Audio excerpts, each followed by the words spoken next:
Hello everybody, how's it going? Welcome to my review of One Piece chapter 1083.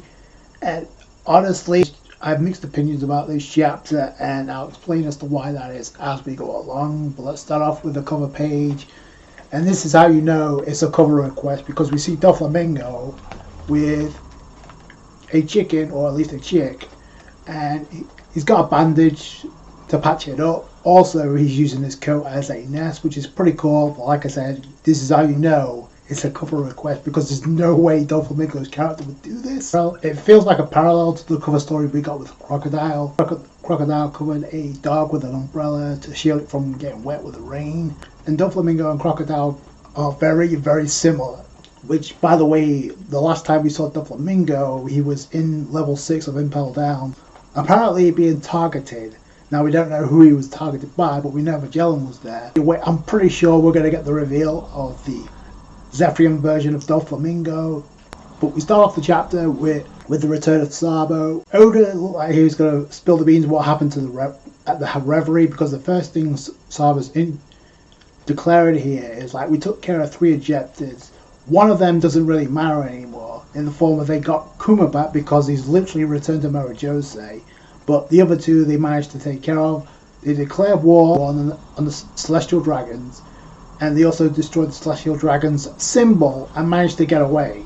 Ivankov, Dragon and Sabo talking about this, and the most important thing to them, at least, or at least in the words of Ivankov, is the food supplies, the rich lifestyle that the Celestial Dragons have, more or less has been taken away because they've destroyed the food supply, so they can't live the glorious lifestyle anymore. So that's one of the things that gets brought up. But this invasion triggered apparently 12 nations. I'm assuming they took part in the Reverie.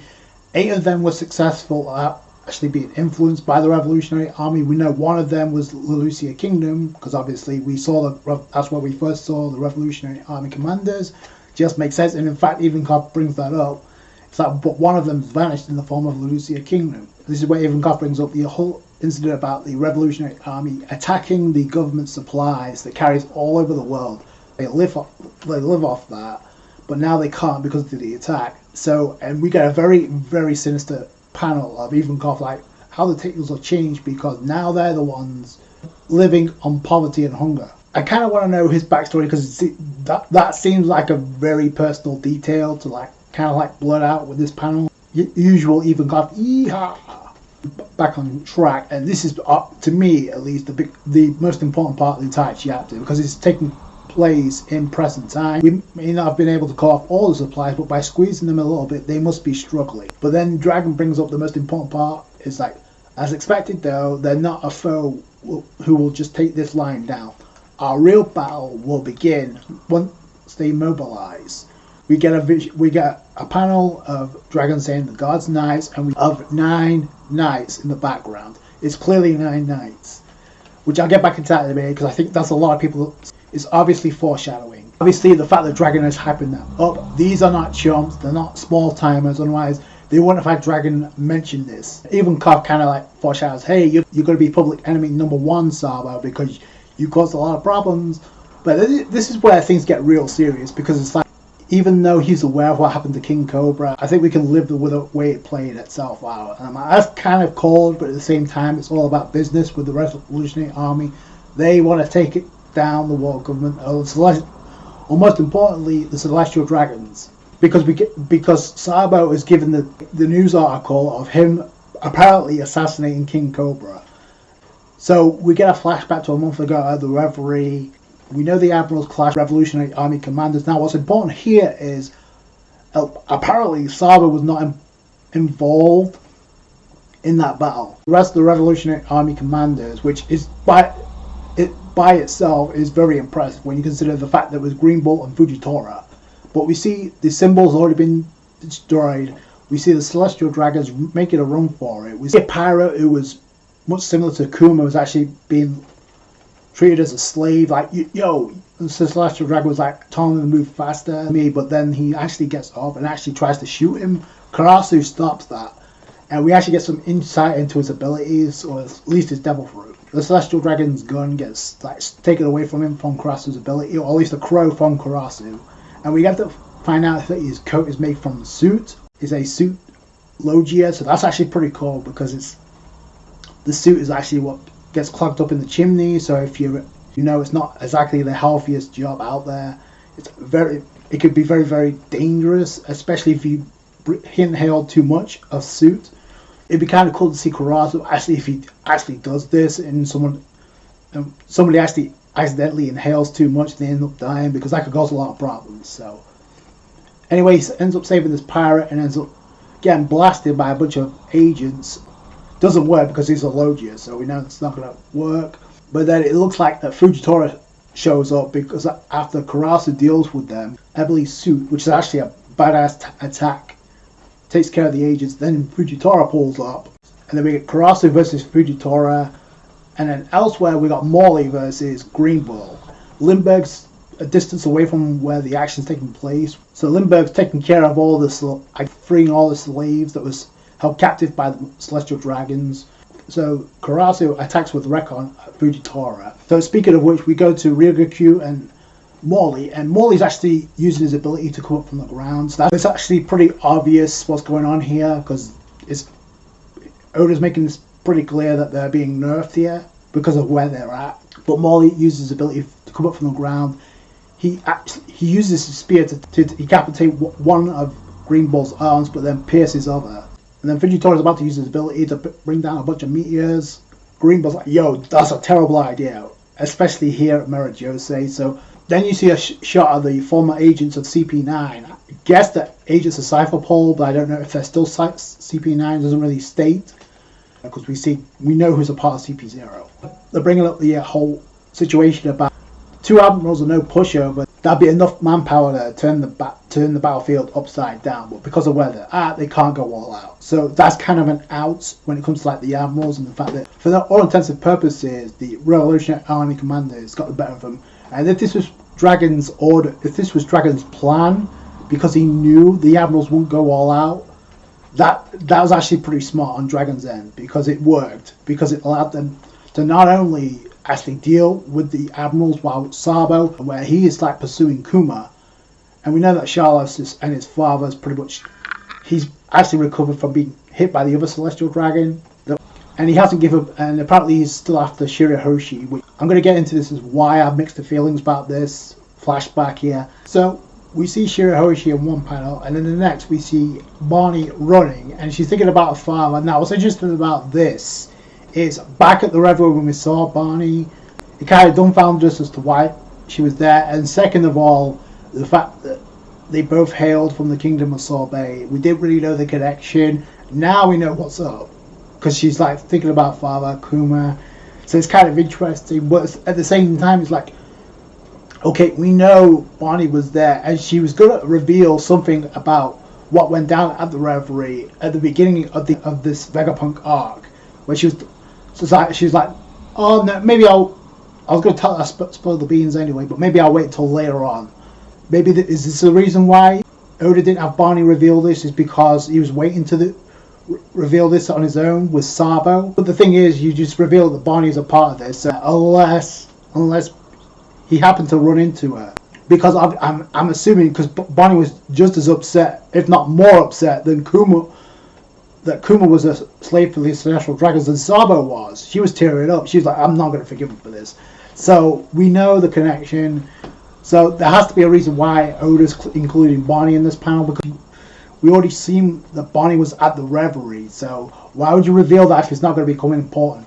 And if it's not going to lead to Barney spilling the beans, I still think she could tell the Strats what went down. We cut away and we have Vivi being, attempted to be escorted by Rob Lucci. She wants nothing to do with it. She's like, I'd rather have Garp's help than you. And then Lucci's like, oh, don't worry, I'll keep you safe.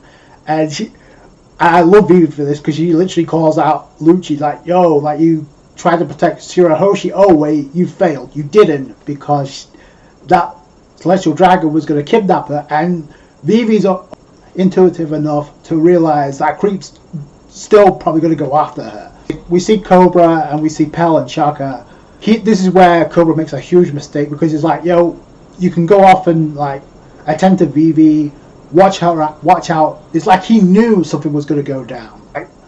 sending them off. Like, it's okay. You can go attend to Vivi. She's always been a mischievous one. You can't let her out of your sight for a second. I feel like he knows more than he's letting on, which is why he's sending off Chakra and Pell to go attend to Vivi. Because this turns out to be a huge mistake, because whatever happened to Cobra, he had no backup. So obviously that's how the chapter ends, and we know he's requesting an audience with the Gurusei. So I definitely didn't expect this chapter to be a flashback into what happened into the Reverie. Like I said, I have mixed opinions about this, because on the one hand, it's cool we're getting some substance of what happened to the Reverie. My issue is the timing of this flashback, because I don't know if you remember or not, but we're in an arc called the Egghead Island arc, and to my knowledge, it's still going on. Unless this was a last minute change, that's the only thing I can think of. Like Oda thinking, no, I've got to do this now, because whatever happens next is going to take a lot of time. I don't have a problem with Oda revealing, because I think we all know he has to wrap up certain plot points. There's questionable ways that he's gone about this, because he could have at least shortened the whole mystery about the Zephyrian being commanded by a traitor. I think you could have peeled that down from 4 weeks to 2 weeks of suspense. And the other reason why I have mixed opinions about this is because there's no, outside of Cobra being assassinated and the word about the empty throne not being empty, about Ima-sama's existence being mentioned to Dragon, nothing else really matters, because we know half of the cast that matters actually get away from Murajose. We know Shirahoshi gets escorted back to Fishman Island. We know Vivi survives, makes it out. She wasn't captured. She was with Morgan's news. I'm kind of wondering if he has a play, if he's the one that got Vivi away, because that just felt so random. We know Sabo got away, but he was framed, and we also know the body made it out. So there's no tension there outside of whoever assassinated King Cobra. That's it. Like I said, the biggest part of the chapter, to me at least, is the reveal of 9 of God's Knights that was revealed by Dragon. Like, that was done by complete design by Oda. The fact we got 9 silhouettes, and the fact that Dragon's trying to hack them up. Future potential showdown with the Straw Hats. You got 9 Straw Hats, and then you got Luffy going up against Ima-sama. I think that's how you would interpret that. That's how I see it. Because why would there be 9? The other thing to note here is, and this to me is like, could be huge, significant when it comes to, like, okay, the fact that Dragon's hyping the God's Knights up, then, like I said, they're not scrubs. And the fact that one of them, a lot of people seem to think that one of the silhouettes resembles Shanks. It could be the case. It was a silhouette similar to Shanks, because we know where Shanks is at right now. So it could be a clone. It could be somebody related. We don't know. There's a lot about Shanks we don't know. It could be another case, because there's going to be a lot of hype with the God's Knights now. The fact they're going to be the Royal Knights of Ima-sama. They're not going to be a pushover. And Dragon says, once they mobilize, that's it. So the real battle will begin. And keep in mind, we have, like, Saturn, a member of the Gorosei, making his way to Egghead Island along with Kizaru. That implies to me that the Gorosei aren't going to be a matchup in the future for the Strats, which I don't really mind either way. The fact that people think that one of the silhouettes resembles Shanks, it could be the case. Now, I have a theory about this. Is it possible that some of the Yonko were duplicated, kind of like how we got the Zephyrian pacifistas, the clones of the Shichibukai? So I would not be shocked if it turns out that some of the previous Yonko were cloned, and some of them are in this God's Knights, because I find it very hard to believe that Oda's going to all of a sudden introduce 9 new characters, and one of them is going to resemble Shanks. Now, that may not even be Shanks, we don't know. It's going to be like the Vegapunk 6 situation, where we have to know that one of them was a traitor, alright, and Oda wasn't going to introduce somebody new at this point. Like, maybe there's a few clones of some of the previous Yonko. Maybe there's a clone of Kaido, which would be terrifying, but I can see it happening. And if you look closely, it looks like one of the silhouettes does have horns. So I don't know. I'm just saying. And the fact that Dragon's hyping it up, this is going to be some crazy stuff. So I don't know if we're going to get them revealed later on down the road. Other than that, it's cool. We got the reveal of the Gods Knights. I'm sure people are going to go apeshit over this, making theories for days. Like I said, the fact that the 9 is not a coincidence. That's going to be a potential matchup against the Strauss, I'm sure. That's going to do it for today, guys. Thanks so much for watching. Like the review if you did a thumbs up. I appreciate that. Subscribe to for more One Piece. Catch you guys later. Thanks, guys. Bye.